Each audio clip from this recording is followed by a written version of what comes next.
NHS contending with shortage of 3,500 midwives as government pay restraint policies see experienced staff leave in droves. This annual spend could fund 4,391 newly qualified midwives, according to the RCM. The Portland Hospital. The NHS is spending more than £97 million on temporary staff and overtime to plug gaps left by a shortfall of 3,500 midwives, a report by the Royal College of Midwives (RCM) has found.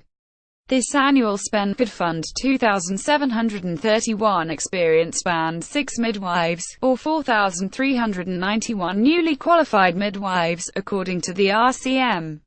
The college said it was little wonder that midwives are looking for opportunities elsewhere, as the government's public sector pay cap has seen the average midwife's salary decrease in value by over £6,000 since 2010.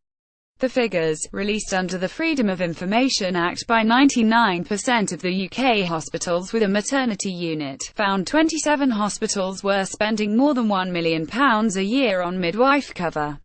9 organisations spent more than £2 million. It also shows that spending on self-employed agency midwives fell from £25 million in 2015 to £21 million in 2016, in the first year after the introduction of an NHS-wide cap on trust spending on agency staff.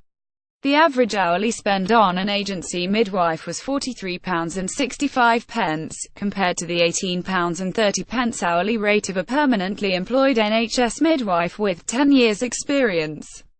But the spending on NHS part-time and temporary bank staff has grown in its place, from £43 million to £59 million.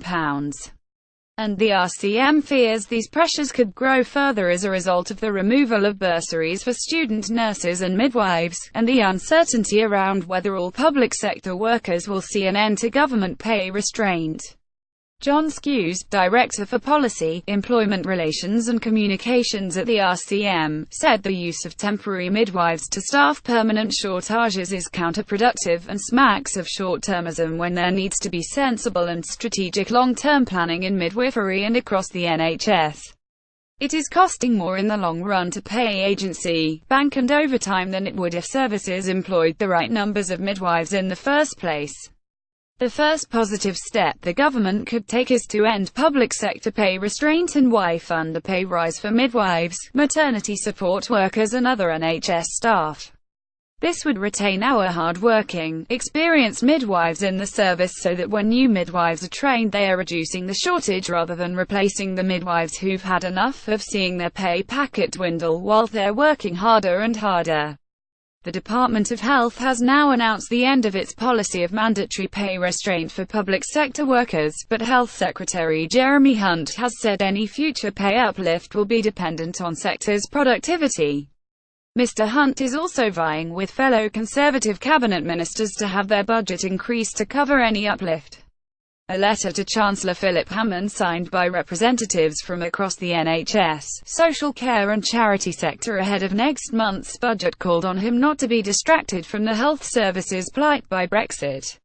A Department of Health spokesperson said, "We want the NHS to be the safest place in the world to have a baby, and patients should be reassured we continue to have rising numbers of qualified midwives in England as a whole. There are over 1,800 more midwives working in the NHS since May 2010 and more than 6,500 currently in training.